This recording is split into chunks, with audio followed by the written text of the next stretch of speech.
नमस्कार, मैं वेद प्रकाश। स्वागत है आपका कवर अप के इस खास एपिसोड में, जहां हम बात करेंगे रोजगार और बेरोजगारी जैसे मुद्दों पर। राज्य को जो युवा हैं वो चाहते हैं कि उन्हें एक अच्छा रोजगार मिले, और इसके लिए जरूरी है कि सही तरीके से नीतियां बनाई जाए, बहाली निकाली जाए।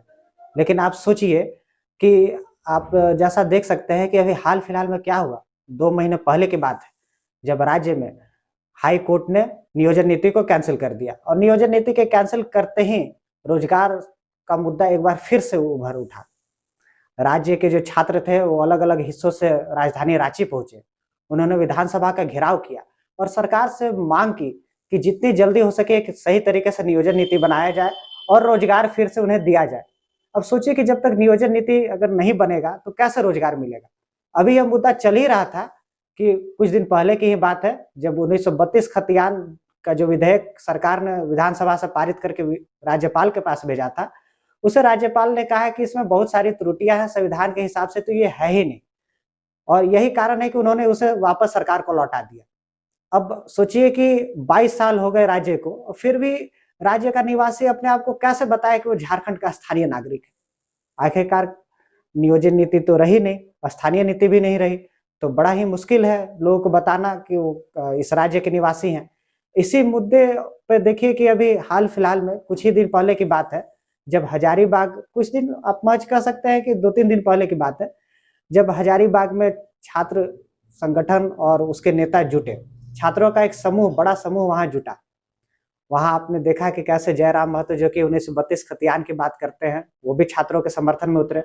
उनके साथ देवेंद्र नाथ महतो थे, गुलाम हुसैन को आपने देखा, और बाकी जो छात्र थे उन्होंने अपनी बातों को रखा और कहा कि एक बड़ा ही मुद्दा है रोजगार का, तो क्यों ना सरकार एक सही तरीके से स्पष्ट नियोजन नीति बनाती है। क्यों आखिरकार ऐसी नीतियां बनती है जिन्हें हाई कोर्ट जो है वो रद्द कर देता है। तो इस मुद्दे को लेकर छात्र आंदोलन कर रहे हैं। उनका कहना है कि बिल्कुल जितनी जल्द से जल्द हो सके सरकार ये नीतियां लाए, बनाए।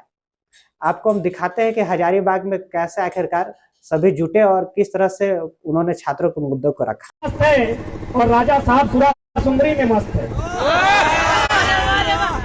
हमारे छात्र, पढ़ने वाले छात्र, आप गांव में जाइए। मेरे ही गांव से 15-16 स्टूडेंट धनबाद तैयारी के लिए जाते थे।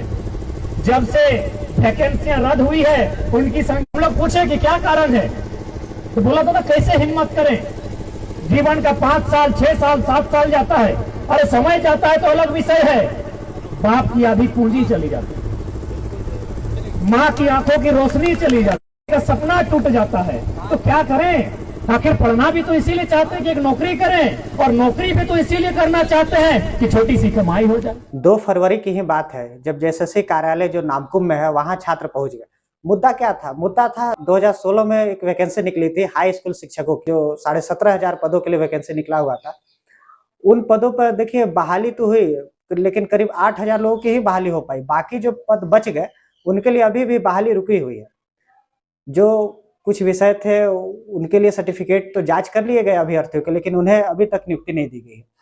तो ऐसे में इन्हीं मुद्दों को लेकर छात्र वहां पहुंचे थे अपनी मांगों के समर्थन में, और अपनी आवाज बुलंद कर रहे थे।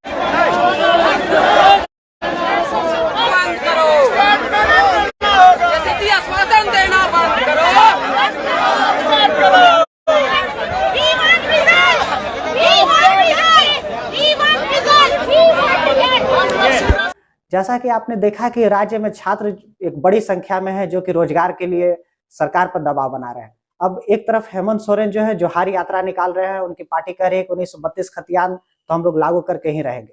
लेकिन क्या स्थानीय नीति और नियोजन नीति पे एक सरकार एक सही तरीके से कानून बना पाएगी? आखिरकार क्या कारण है? आप खुद ही सोचिए कि क्या कारण है कि बार बार ये मुद्दे अटक जाते हैं। क्यों एक प्रभावी और स्पष्ट नीति नहीं बन पाती है?